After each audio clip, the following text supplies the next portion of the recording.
Hello friends, मैं शिव शंकर और आप मेरे साथ पढ़ेंगे इस वीडियो के माध्यम से 10th चैप्टर जो कि 6 क्लास का है और यह एनसीईआरटी का बुक है। ठीक है, तो हम लोग एनसीईआरटी के सीरीज में 6 क्लास 7th क्लास सबका अध्ययन कर रहे हैं। तो 6 क्लास के 10th चैप्टर तक हम पहुंच चुके हैं। अब इस चैप्टर के माध्यम से हम यह जानने का कोशिश करेंगे कि नए साम्राज्य और राज्य क्या थे।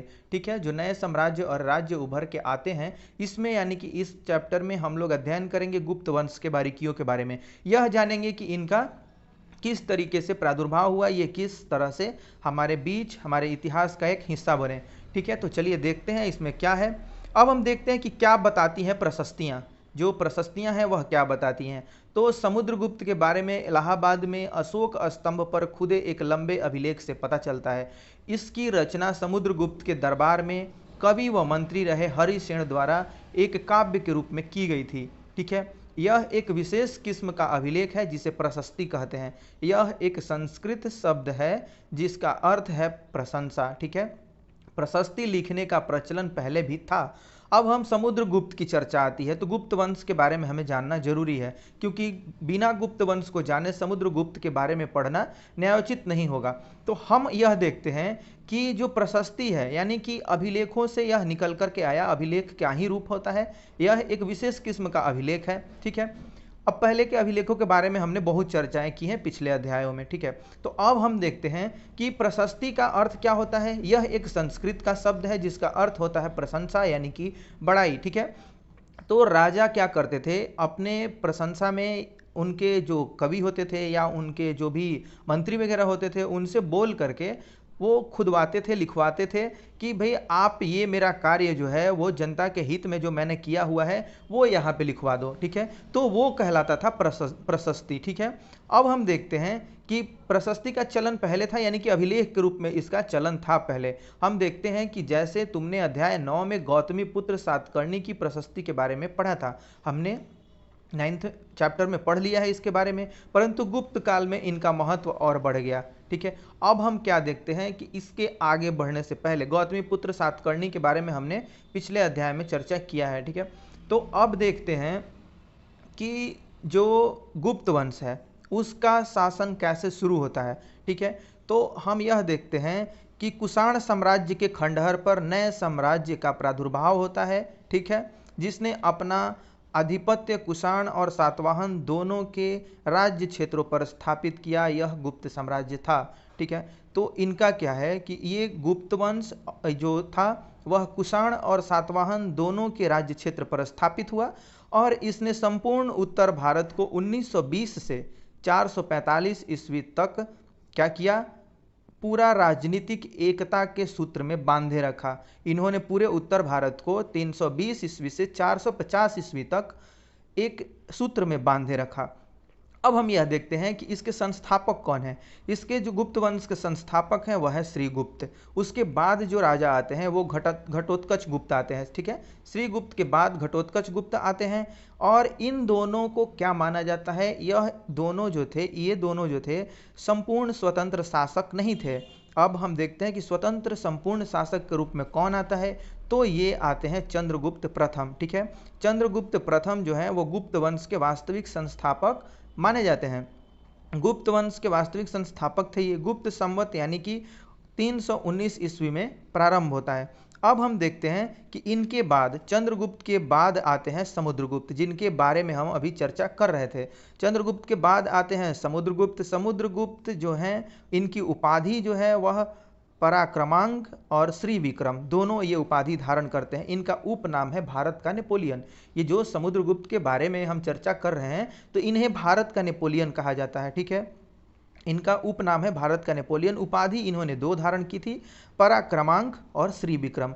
अब समुद्रगुप्त के बाद आते हैं चंद्रगुप्त द्वितीय। ठीक है, अब इनकी उपाधि होती है विक्रमादित्य। ठीक है, गुप्त काल का स्वर्ण युग जो है इन्हीं के शासन काल में शुरू होता है, यानी कि चंद्रगुप्त द्वितीय के शासन काल में शुरू होता है।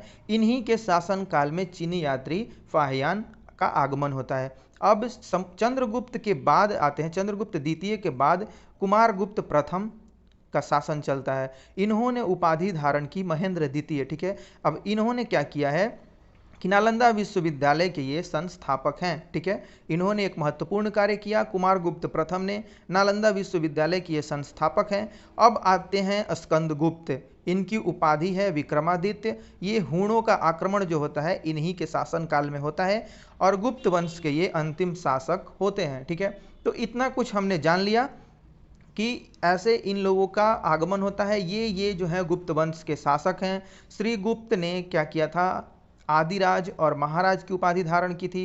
घटोत्कच ने महाराज की उपाधि धारण की थी। फिर चंद्रगुप्त प्रथम ने महाराजाधिराज की उपाधि धारण की थी। ठीक है, अब हम देखते हैं कि चंद्रगुप्त प्रथम के बाद समुद्रगुप्त ने पराक्रमांक और मैंने एक आपको बताया श्री विक्रम, ये दोनों उपाधि धारण करते हैं समुद्रगुप्त। अब चंद्रगुप्त द्वितीय हैं, विक्रमादित्य और विक्रमांक। कुमारगुप्त महेंद्रादित्य और शक्रादित्य। स्कंदगुप्त को क्रमादित्य कहा जाता है। तो इतना कुछ आपने जान लिया, ये सारी बात आप याद रखेंगे। तो अब हम आगे बढ़ते हैं और समुद्रगुप्त के बारे में पढ़ते हैं। तो आओ देखें समुद्रगुप्त की प्रशस्ति हमें क्या बताती है, समुद्रगुप्त की प्रशस्ति से हमें क्या कुछ जानकारी मिलती है। अब कवि ने इसमें राजा की एक योद्धा, युद्धों को जीतने वाला राजा, विद्वान तथा एक उत्कृष्ट कवि के रूप में भरपूर प्रशंसा की है। प्रशस्ति का ही अर्थ होता है प्रशंसा। और इस प्रशस्ति में हमें क्या देखने को मिलता है कि कवि यानी कि जो हरिसेन हैं, इन्होंने क्या किया है कि इनका वर्णन एक योद्धा के रूप में, युद्ध को जीतने वाला राजा के रूप में, और जो ये राजा हैं वो क्या हैं, एक विद्वान हैं और एक उत्कृष्ट कवि हैं, इसके बारे में उन्होंने इसमें बताया है जो हरिसेन है। अब हम क्या देखते हैं, यहाँ तक कि उसे ईश्वर के बराबर बताया गया है। ठीक है, इतनी प्रशंसा है कि इनको ईश्वर के बराबर बताया गया है। प्रशस्ति में लंबे लंबे वाक्य दिए गए हैं, यहाँ वैसे ही एक वाक्य का अंश दिया गया है। हम लोग नीचे उसका उनके जो प्रशस्ति है उसके वाक्यों का अंश पढ़ेंगे। अब हम यह देखते हैं योद्धा समुद्रगुप्त। ठीक है, योद्धा समुद्रगुप्त के बारे में जो दिया हुआ है इसके बारे में हम देख लेते हैं। तो जिनका शरीर युद्ध मैदान में, ठीक है, योद्धा समुद्रगुप्त हैं, इनके बारे में जो प्रशंसा की गई है उसको देखते हैं। जिनका शरीर युद्ध मैदान में कुठारों, कुल्हाड़ियों, तीरों, भालों, बर्छों, तलवारों, लोहे की गदाओं, नुकीले तीर तथा अन्य सैकड़ों हथियारों से लगे घाव के दाग से भरे होने के कारण अत्यंत सुंदर दिखता है। यानी कि राजाओं का जो आभूषण, यानी कि वीरों की जो आभूषण है वह क्या है, उनके शरीर पर लगा घाव। ठीक है, वह युद्ध के मैदान में जब तक इनसे घायल नहीं होते अपने आप को परिपक्व नहीं कहते। ये उस समय भी परिलक्षित था। ठीक है, तो हम देखते हैं कि सैकड़ों घावों से यह भरा हुआ है इनका शरीर, लेकिन उसमें भी यह क्या देखते हैं, सुंदरता देखते हैं, अत्यंत सुंदर दिखता है, ये बताते हैं। तो इस प्रकार से जो घाव थे इनके आभूषण के ही तौर पर देखे जाते। अब हम क्या देखते हैं कि अगर तुम मानचित्र 7 यानी कि जो मानचित्र 7 है पृष्ठ संख्या 105 को गौर से देखो तो पाओगे कि एक क्षेत्र को हरे रंग से रंगा गया है। तुम्हें पूर्वी तट के साथ साथ एक क्रम में लाल बिंदु दिखेंगे। उसी तरह कुछ क्षेत्र बैगनी और नीले रंग में भी मिलेंगे। चलिए हम पहले उस मानचित्र को देख लेते हैं जिसे देखने के लिए हमें बताया जा रहा है। तो यह है चित्र, मानचित्र। ठीक है, तो यह लाल रंग का क्या दिखाता है, आंतरिक राज्य दिखाता है। ठीक है, और जो थोड़े इस तरीके से ये नगर दिखते हैं, लाल गुप्त वंश द्वारा जीते गए नगर दिखते हैं। तो आप देख सकते हैं कि गुप्त वंश द्वारा जीते गए नगर यानी कि आपके जो तटवर्ती इलाके हैं इसमें साफ साफ आपको दिख रहे हैं कि यह गुप्त राजवंश द्वारा जीते गए नगर हैं। अब हम क्या देखते हैं कि जो ब्लैक हैं वो नगर हैं, ये नगर हैं ब्लैक, थानेश्वर, मथुरा, कनौज, प्रयाग, पाटलिपुत्र, नालंदा, इस तरीके से ये सारे नगर दिख रहे हैं। तो आप इससे यह अंदाज़ा लगा सकते हैं कि विजित जो प्रदेश थे इनके, यानी कि ज़्यादातर हिस्से क्या थे, वो तटीय इलाके के थे, तटीय प्रदेश थे। ठीक है, तो अब हम देखते हैं, आगे पढ़ते हैं कि क्या कुछ हमें देखने को मिलता है। अब यह मानचित्र इस प्रशस्ति से प्राप्त जानकारियों के आधार पर बनाया गया है। ठीक है, अब हम क्या देखते हैं कि वो जो नीचे आप मानचित्र आपने देखा था, इस प्रशस्ति में जो कुछ भी जानकारी दी गई है उसी के आधार पर बनाया गया है। अब हरिसेन 4 विभिन्न प्रकार के राजाओं और उनके प्रति समुद्रगुप्त की नीतियों का वर्णन करते हैं।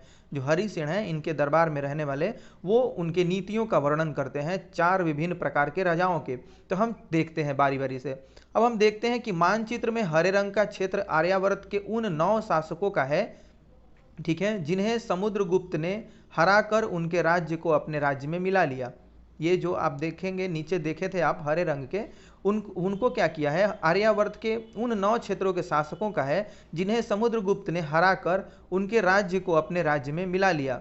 अब क्या हम देखते हैं दूसरा, कि इसके बाद दक्षिणा पथ के 12 शासक आते हैं, ठीक है। इनमें से कुछ की राजधानियों को दिखाने के लिए मानचित्र पर लाल बिंदु दिए गए हैं। इन सब ने हार जाने पर समुद्रगुप्त के सामने समर्पण किया और समुद्रगुप्त ने उन्हें फिर से शासन करने की अनुमति दे दी। यानी कि जो तटवर्ती इलाकों को आप देख रहे थे, दक्षिणा पथ का अर्थ होता है क्या, दक्षिण की ओर जाने वाला रास्ता, ठीक है। हमने पिछले अध्याय में भी इसके बारे में पढ़ा है।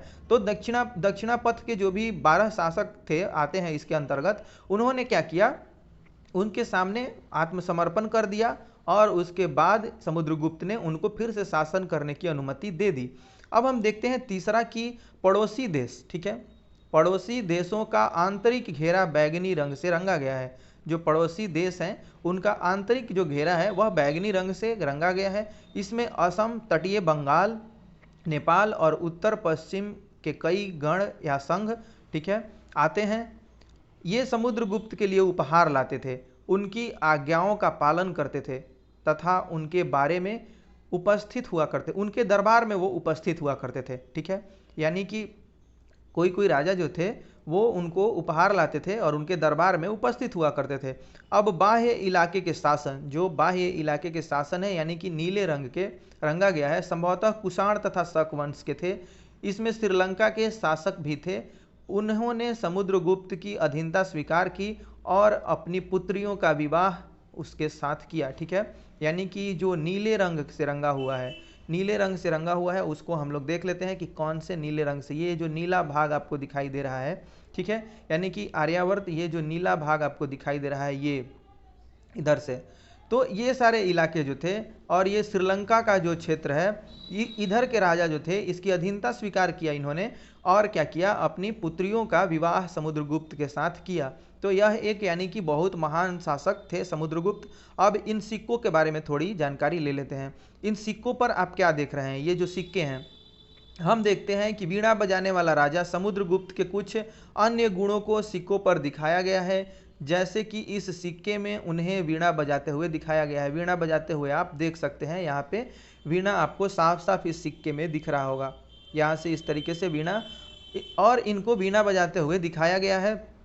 ये एक महान शासक थे, इनकी महानता को इसमें पूरा पूरा प्रदर्शित किया गया है इस प्रशस्ति के द्वारा, इस प्रशंसा लेख के द्वारा। अब वंशावलियाँ, अब हम यहाँ इनकी वंशावलियों को देखने के पहले विक्रम संवत क्या है इसको देख लेते हैं। तो चलिए देखते हैं कि विक्रम संवत क्या है। 58 ईसा पूर्व में प्रारंभ होने वाले विक्रम संवत को परंपरागत रूप से गुप्त राजा चंद्रगुप्त द्वितीय के नाम से जोड़ा जाता है और ऐसा कहा जाता है कि इन्होंने शकों पर विजय के प्रतीक के रूप में इस संवत की स्थापना की तथा विक्रमादित्य की उपाधि धारण की, ठीक है। तो इस प्रकार से विक्रमादित्य ने क्या किया था, इस तरीके से विक्रम संवत की शुरुआत की थी और इसकी स्थापना की थी शकों पर विजय के प्रतीक के रूप में। और इसी समय इसने क्या की थी, विक्रमादित्य की भी उपाधि धारण की थी। कौन था इसका राजा, परंपरागत रूप से गुप्त राजा जो है वह चंद्रगुप्त द्वितीय। चंद्रगुप्त द्वितीय ने विक्रम संवत की शुरुआत की थी शकों पर विजय के उपलक्ष्य में, प्रतीक के रूप में, और इसने उसी समय क्या किया था, विक्रमादित्य की भी उपाधि धारण की थी। अब हम अध्ययन करते हैं वंशावलियाँ, ठीक है। वंशावली क्या है, तो वंशावली पूरे जो उस समय के राजा महाराजा होते थे उनके वंशों को दर्शाती थी, ठीक है। किसके बाद कौन रहा और उसके पहले कौन था, तो इसको हम लोग देख लेते हैं। अधिकांश प्रशस्तियाँ शासकों के पूर्वजों के बारे में बताती हैं।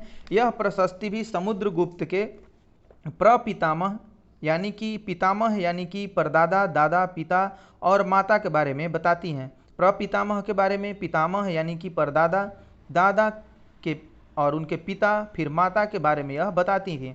अब उनकी माँ कुमारी देवी लिच्छवी गण की थीं और पिता चंद्रगुप्त गुप्त वंश के पहले शासक थे। तो मैंने आपको पहले भी बताया है कि जो चंद्रगुप्त थे वह गुप्त वंश के वास्तविक संस्थापक माने जाते हैं। इनके पहले जो घटोत्कच और श्रीगुप्त हैं, यानी कि पहले श्रीगुप्त थे फिर बाद में घटोत्कच आते हैं, ये दोनों पूर्ण स्वतंत्र शासक नहीं थे। तो पूर्ण स्वतंत्र शासक के रूप में चंद्रगुप्त प्रथम ही माने जाते हैं। अब इन्होंने क्या किया है, जिन्होंने महाराजा धीराज की उपाधि धारण की है। अब जैसे ये महाराजा धीराज जो उपाधि है वो उस समय की बड़ी उपाधि मानी जाती थी। और क्या है कि समुद्रगुप्त ने भी यह उपाधि धारण की। इनके उनके दादा और परदादा का महाराजा के रूप में ही उल्लेख है। इससे यह क्या होता है, आभास मिलता है कि धीरे धीरे इस वंश का महत्व बढ़ता गया। अब समुद्रगुप्त के बारे में हमें उनके बाद के शासकों जैसे उनके बेटे चंद्रगुप्त द्वितीय की वंशावली से भी जानकारी मिलती है। उनके बारे में अभिलेखों तथा सिक्कों से पता चलता है कि उन्होंने पश्चिम भारत में सैन्य अभियान में अंतिम शक शासक को परास्त किया था। ठीक है, यानी कि जो इनके बेटे हैं, इनकी जो वंशावली है उससे भी बहुत कुछ जानकारी मिलती है।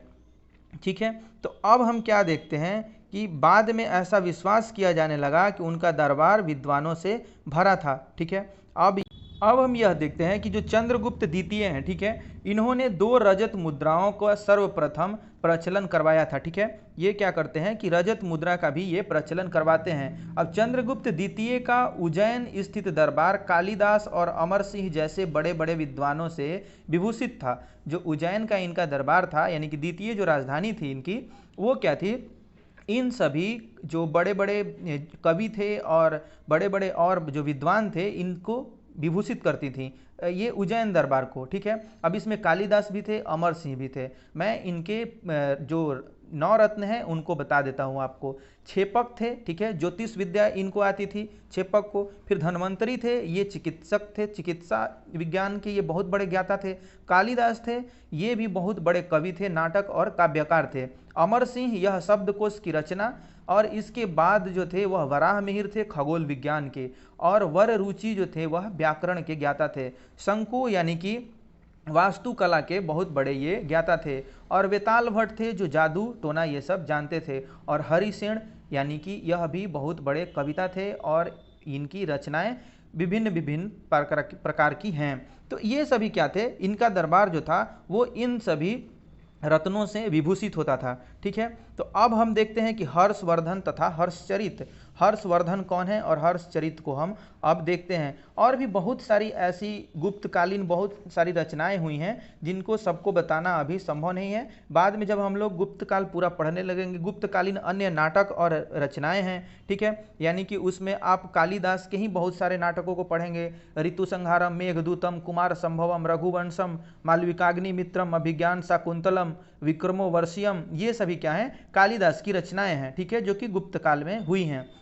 उसके बाद ये जो विशाख दत्त हैं, दंडिन हैं, भास हैं, इनके बहुत सारे, अमरकोश है अमर सिंह का, ये सारा कुछ इन्होंने इसी काल में रचा है। ठीक है, मृच्छ कटिकम है जो शूद्रक का लिखा हुआ था, पंचतंत्र है विष्णु शर्मा का, इसी समय लिखा गया है। तो ये सभी हम लोग बाद में पढ़ेंगे। अब हम क्या देखते हैं कि हर्षवर्धन तथा हर्षचरित। ठीक है, जिस तरह गुप्त वंश के शासकों के बारे में अभिलेखों तथा सिक्कों से पता चलता है, उसी तरह अन्य शासकों के बारे में उनकी जीवनी से पता चलता है। ठीक है, यानी कि हम देखते हैं कि अन्य जो शासक हैं उनका क्या पता चलता है, उनकी जीवनी से पता चलता है। इसी प्रकार से ऐसे ही एक राजा हर्षवर्धन थे जिन्होंने करीब 1400 साल पहले शासन किया। ठीक है, अब दरबारी कवि वाणभट्ट, इनके जो हर्षवर्धन के यानी कि जो दरबारी कवि थे वो कौन है, वाणभट्ट हैं। अब हम क्या देखते हैं कि ये इसमें हर्षवर्धन की वंशावली देते हुए इन्होंने क्या लिखा है, वाणभट्ट ने, इनके दरबारी कवि वाणभट्ट ने संस्कृत में इनकी जीवनी हर्षचरित लिखी है। इसमें हर्षवर्धन की वंशावली देते हुए उनके राजा बनने तक का वर्णन किया है। ठीक है, तो अब हम यह देखते हैं कि जो हर्षवर्धन है वह किस वंश के हैं, हर्षवर्धन का वंशज क्या है।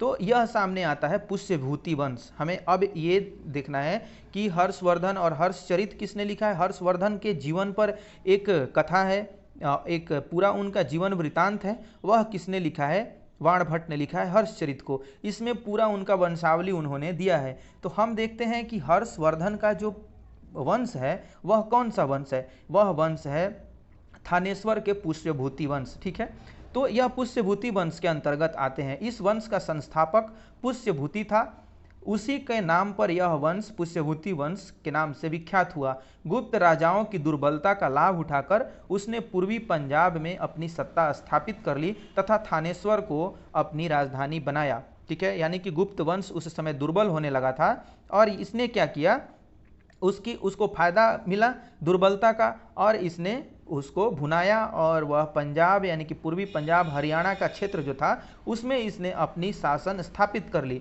और एक राज्य अपना खड़ा किया। उसके बाद हम देखते हैं कि पुष्यभूति वंश पूरा शुरू होता है। अब इसके बहुत सारे जो राजा थे, बहुत सारे महान राजा हुए हैं। नरवर्धन हुए हैं, राजवर्धन एक हुए हैं, फिर आदित्यवर्धन हुए हैं, उसके बाद प्रभाकर वर्धन हुए हैं, ये सभी आते हैं। अब नरसिंह गुप्त जो बलादित्य थे उनके 2 पुत्र और 1 पुत्रियां थीं। 2 पुत्र और 1 पुत्री में जाके आगे आपको मिलेगा कि राज्यवर्धन 2 और हर्षवर्धन, और ये एक जो इनकी पुत्री, मतलब ये जो नरसिंह गुप्त बलादित्य थे इन्हीं के 2 पुत्र थे, एक थे राज्यवर्धन और दूसरे थे हर्षवर्धन। अब राजश्री इनकी बहन थी, हर्षवर्धन और राज्यवर्धन की, यानी कि जो 3 होते हैं, ये 2 पुत्र और 1 पुत्री नरसिंह गुप्त के, उन्हीं में से ये हैं।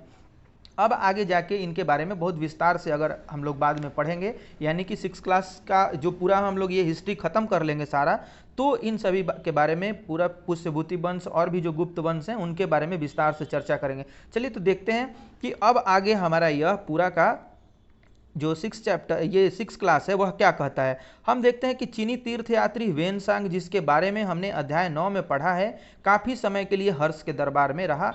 अब उन्होंने वहाँ से जो कुछ भी देखा वो विवरण दिया है। तो हर्षवर्धन के बारे में, ये सभी राजा तो हैं ही, नरवर्धन, राजवर्धन, आदित्यवर्धन, ये सभी पुष्यभूति वंश के ही राजा हैं। लेकिन अब हम देख लेते हैं कि भाई हर्षवर्धन कौन है, इसकी संक्षिप्त व्याख्या कर लेते हैं। तो हर्षवर्धन पुष्यभूति वंश का सर्वाधिक प्रतापी राजा था। हर्षवर्धन का जो जन्म हुआ था वह 591 के लगभग हुआ था।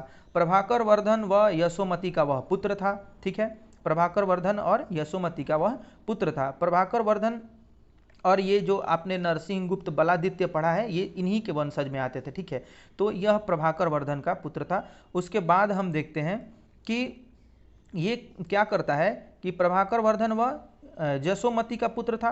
हर्षवर्धन का बड़ा भाई राजवर्धन था, उसकी बहन राजश्री का विवाह जो हुआ था कनौज के मौखिर शासक ग्रहवर्मन से हुआ था। ठीक है, कनौज के शासक से ग्रहवर्मन थे, उनके साथ हुआ था। अब राजवर्धन की हत्या हो जाती है। ये सभी बाद की बातें हैं, ये सब हम लोग बाद में पढ़ेंगे। अब हम आगे देखते हैं कि यह कैसे वंश पूरा आगे बढ़ता है। अब हर्ष अपने पिता के साथ बड़े बेटे नहीं थे। हर्ष अपने पिता के सबसे बड़े बेटे नहीं थे। ये क्या थे भाई, इनसे बड़े जो थे वो राजवर्धन थे, पर अपने पिता और बड़े भाई की मृत्यु हो जाने पर थानेश्वर के राजा बनते हैं। ये सबसे बड़े बेटे नहीं थे, राजवर्धन इनसे बड़े थे, लेकिन उनकी मृत्यु हो जाती है, उसके बाद क्या बनते हैं, ये राजा बनते हैं। उनके बहनोई कनौज के शासक थे। कनौज का शासक था इनका बहनोई, जो कि ग्रहवर्मन था, और यह राजश्री का पति था।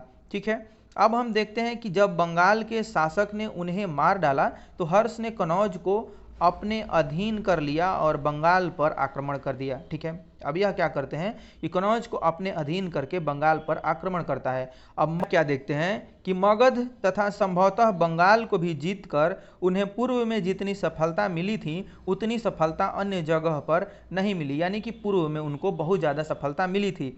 जब उन्होंने नर्मदा नदी पार कर दक्कन की ओर आगे बढ़ने की कोशिश की, तब चालुक्य नरेश पुलकेशिन द्वितीय ने उन्हें रोक लिया। चालुक्य नरेश पुलकेशिन द्वितीय रोक लेता है।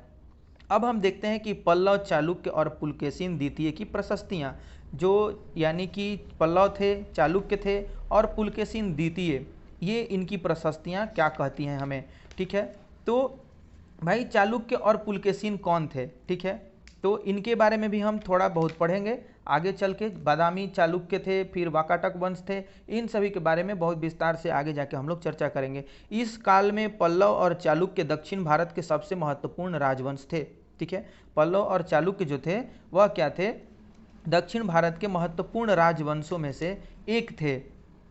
अब हम क्या देखते हैं कि इनका जो पल्लव राजवंश था, ठीक है, पल्लव राजवंश था, इक्ष्वाकुओं को पदस्थ अपदस्थ कर इनकी जगह पर पल्लव आए थे, ठीक है। जो इक्ष्वाकु राजा थे उनको ये हरा करके, उनको अपदस्थ करके ये लोग राजा बने थे, ठीक है। अब पल्लव शब्द का अर्थ होता है लता का वाचक, ठीक है। पल्लव शब्द का अर्थ क्या होता है? लता का वाचक। पल्लवों का अधिकार दक्षिणी आंध्र प्रदेश और उत्तरी तमिलनाडु दोनों पर था। उन्होंने अपनी राजधानी कांची यानी कि आधुनिक कांचीपुरम में बनाई थी, ये आप जान लें। उसके बाद जो था इसका जो संस्थापक था वो सिंह वर्मन था। इसके बाद आते हैं आपके सिंह विष्णु वंश, फिर आपका महेंद्र वर्मन, फिर आता है नरसिंह वर्मन एक, और फिर महेंद्र वर्मन दो, फिर परमेश्वर वर्मन एक। इस तरीके से ये लोग आते हैं और इनका राज्य काज चलता है।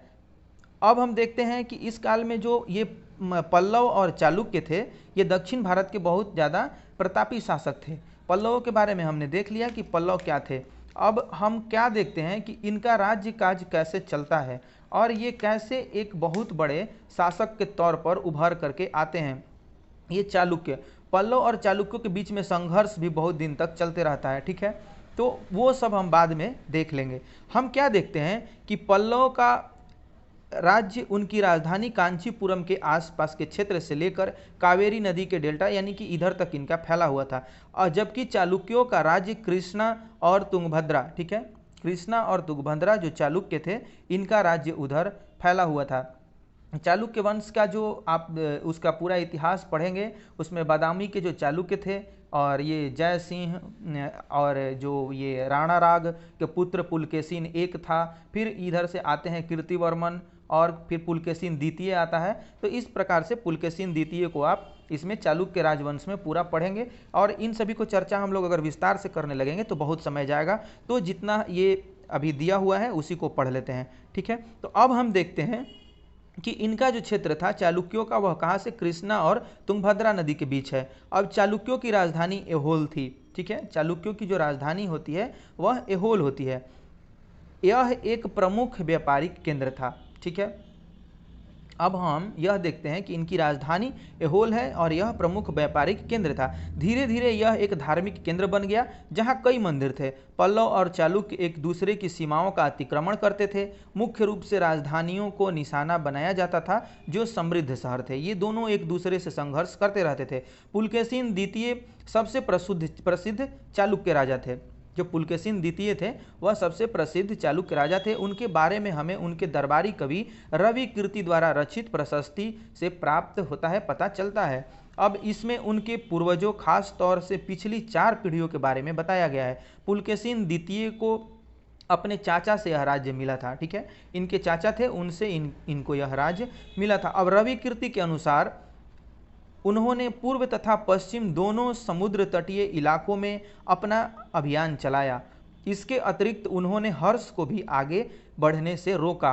हर्ष का अर्थ आनंद होता है, ठीक है। हर्षवर्धन को भी इन्होंने आगे बढ़ने से रोका है। अब कवि का कहना है कि इस पराजय के बाद हर्ष अब हर्ष नहीं रहा। पुलकेशिन द्वितीय ने पल्लव राजा के ऊपर भी आक्रमण किया, जिसे कांचीपुरम की दीवार के पीछे शरण लेनी पड़ी, ठीक है। यानी कि यह भी क्या था, बहुत बड़ा और बहुत पराक्रमी शासक था। इसने हर्ष को भी हराया, ठीक है। तो हर्ष क्या था, हर्ष इससे हारने के बाद अब हर्ष नहीं रहा था, यानी कि वह विषाद में डूब गया था। अब हम यह देखते हैं कि पर चालुक्यों के विजय अल्पकालीन थे। ये जो चालुक्य थे इनके विजय जो थे वह अल्पकालीन थे। लड़ाई से दोनों वंश दुर्बल होते गए।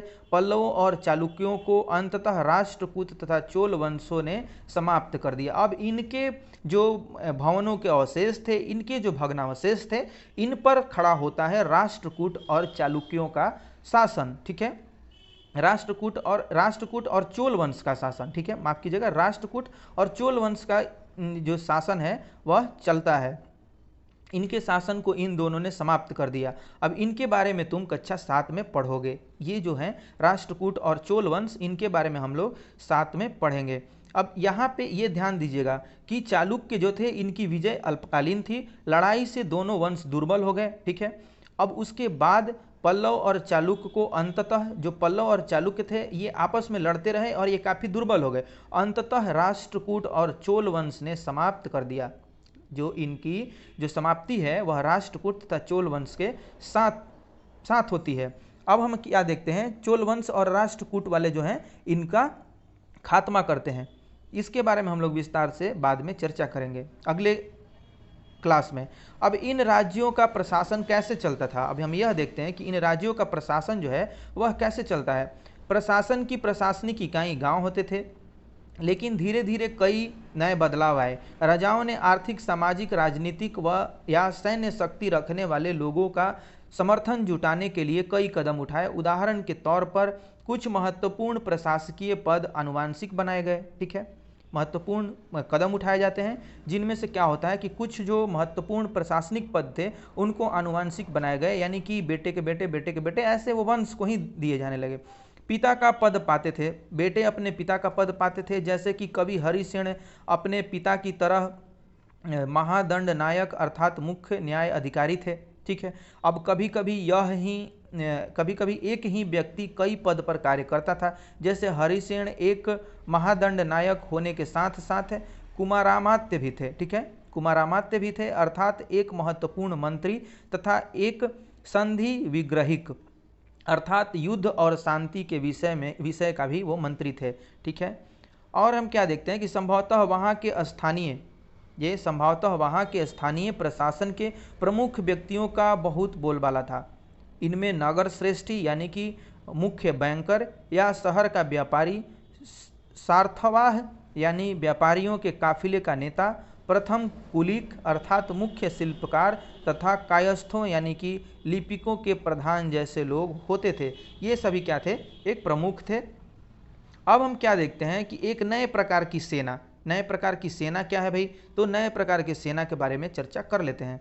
तो कुछ राजा अभी भी पुराने राजाओं की तरह एक सुसंगठित सेना रखते थे। कुछ जो राजा थे वो क्या करते हैं, कुछ राजा अभी भी पुराने राजाओं की तरह एक सुसंगठित सेना रखते थे, जिसमें हाथी, रथ, घुड़सवार और पैदल सिपाही होते थे। पर इसके साथ साथ कुछ सेना नायक भी होते थे, जो आवश्यकता पड़ने पर राजा को सैनिक सहायता दिया करते थे। इन सेना नायकों को कोई नियमित वेतन नहीं दिया जाता था, बदले में इनमें से कुछ को भूमि दान दिया जाता था। ठीक है, यानी कि नियमित इनको वेतन नहीं दिया जाता था, भूदान कर दिया जाता था, इनको भूमि कुछ दान में दे दी जाती थी। अब दी गई भूमि से ये कर वसूलते थे, जिससे वे सेना तथा घोड़ों की देखभाल करते थे। साथ ही क्या करते थे, वे इससे युद्ध के लिए हथियार जुटाते थे। इस तरह के व्यक्ति सामंत कहलाते थे। जहाँ कहीं भी शासक दुर्बल होते थे, वे सामंत स्वतंत्र होने की कोशिश करते थे। यानी कि ये जो सामंत भी थे वो इसी ताक में रहते थे कि जो राजा हैं वह दुर्बल हों कि हम राजा बन जाएं। अब दक्षिण के राज्यों की सभाएं, पल्लवों के अभिलेखों में कई स्थानीय सभाओं की चर्चा है। इनमें से एक था ब्राह्मण भूस्वामियों का संगठन, जिसे सभा कहते थे। ये सभाएं उप समितियों के जरिए सिंचाई, खेतीबाड़ी से जुड़े विभिन्न काम, सड़क निर्माण, स्थानीय मंदिरों की देख रेख आदि का काम करती थी। जिन इलाकों के भूस्वामी ब्राह्मण नहीं थे, ठीक है, वहाँ उर नामक ग्राम सभा के होने की बात कही गई है। जहाँ पे ये नहीं थे, मतलब ब्राह्मण भूस्वामी नहीं थे, वहाँ पर क्या है कि उर नामक ग्राम सभा के होने की बात कही गई है। अब नगरम व्यापारियों के एक संगठन का नाम था। नगरम क्या है, व्यापारियों का एक अलग संगठन था, उसका नाम है। अब हम क्या देखते हैं कि संभवतः इन सभाओं पर धनी तथा शक्तिशाली भूस्वामियों और व्यापारियों का नियंत्रण था। अब इनमें बहुत सी स्थानीय सभाएं शताब्दियों तक काम करती रहीं। ये बहुत सी जो सभाएं हैं वह बहुत दिनों तक कार्य करती रही थी। उस जमाने में आम लोग कैसे रहते थे, ठीक है, इसको हम देख लेते हैं। कालिदास अपने नाटकों में राज दरबार के जीवन के चित्रण के लिए प्रसिद्ध हैं। अपने नाटकों से वो क्या करते थे, चित्र प्रस्तुत करते थे राज दरबारों के। अब हम क्या देखते हैं कि इन नाटकों में एक रोचक बात है, यह है कि राजा और अधिकांश ब्राह्मणों को संस्कृत बोलते हुए दिखाया गया है, जबकि अन्य लोग तथा महिलाएं प्राकृत बोलते हुए दिखाए गए हैं। ठीक है, यानी कि जो बड़े लोग थे, संभ्रांत लोग थे, कुछ श्रेष्ठ लोग थे, वो क्या करते थे, संस्कृत बोलते थे, और जो थोड़ा निम्न किस्म के लोग थे, मतलब मध्यम वर्गीय लोग थे, और जो महिलाएं थीं वो प्राकृत भाषा बोलती थीं। उनका सबसे प्रसिद्ध नाटक अभिज्ञान शाकुंतलम दुष्यंत नामक एक राजा और शकुंतला नाम की एक युवती की प्रेम कहानी है। इस नाटक में एक गरीब मछुआरे के साथ जो गरीब मछुआरे के साथ राज कर्मचारी के दुर्व्यवहार की भी बात कही गई है। ठीक है, एक गरीब मछुआरा रहता है जो राज कर्मचारियों के दुर्व्यवहार की बात इसमें कही गई है उसके साथ। अब एक मछुआरे को एक अंगूठी मिली। ठीक है, ये कहानी पढ़ लेते हैं। कहानी के माध्यम से हमें बहुत कुछ समझ में आता है और वो बहुत दिन तक हमारे दिमाग पर बना रहता है। तो अब हम यह देखते हैं कि एक मछुआरे को एक कीमती अंगूठी मिली। यह अंगूठी राजा ने शकुंतला को भेंट की थी, पर दुर्घटनावश उसे एक मछली निगल गई। जब मछुआरा इस अंगूठी को लेकर राजमहल पहुंचा तो द्वारपाल ने उस पर चोरी का आरोप लगाया और मुख्य पुलिस अधिकारी भी बहुत बुरी तरह से पेश आया। ठीक है, यानी कि उस पर चोरी का इल्ज़ाम लगा दिया जाता है। अब राजा उस अंगूठी को देखकर बहुत खुश हुए और उन्होंने मछुआरे को इनाम दिया। पुलिस वाला और द्वारपाल मछुआरे के इनाम का कुछ हिस्सा हड़पने के लिए उसके साथ शराब खाने चले गए। इससे इस कहानी से आप यह अनुमान लगा सकते हैं कि उस समय भी लोग क्या करते थे, जलनशीलता की भावना रखते थे और दूसरे के धन को हड़पने की नीति भी रखते थे और शराब भी पीते थे। तो उस समय का जो सामान्य जनजीवन था उससे ये जो नाटक है यानी कि अभिज्ञान शकुंतलम है उससे बहुत कुछ पता चल जाता है। ठीक है, अब चीनी तीर्थयात्री फाहियान का ध्यान उन लोगों की दुर्गति पर भी गया। यह फाहियान है जो इसने अपना यात्रा वृतांत लिखा है। ठीक है, इस पर भी इसका दिमाग जाता है, ध्यान जाता है। अब क्या देखता है कि चीनी यात्री जो फाहियान है उसका ध्यान उन लोगों की दुर्गति पर भी गया जिन्हें ऊंचे और शक्तिशाली लोग अछूत मानते थे, यानी कि उस समय छुआछूत था यह फाहियान के हिसाब से। इन्हें शहरों के बाहर रहना पड़ता था। वे लिखते हैं, अगर इन लोगों को शहर या बाजार के भीतर आना होता था तो सभी को आगाह करने के लिए ये लकड़ी की एक टुकड़े पर चोट करते रहते थे। ठीक है, यानी कि जो आप यह समझ सकते हैं कि ये कुछ बजाते रहते थे लकड़ी से। ठीक है, यह आवाज़ सुनकर लोग सतर्क होकर अपने को छू जाने से या किसी भी प्रकार के संपर्क से बचाते थे। मतलब छुआछूत भयानक तरीके से व्याप्त था। ठीक है, अब एक जगह वाणभट्ट द्वारा अभियान पर निकली राजा की सेना का बड़ा सजीव चित्रण किया गया है।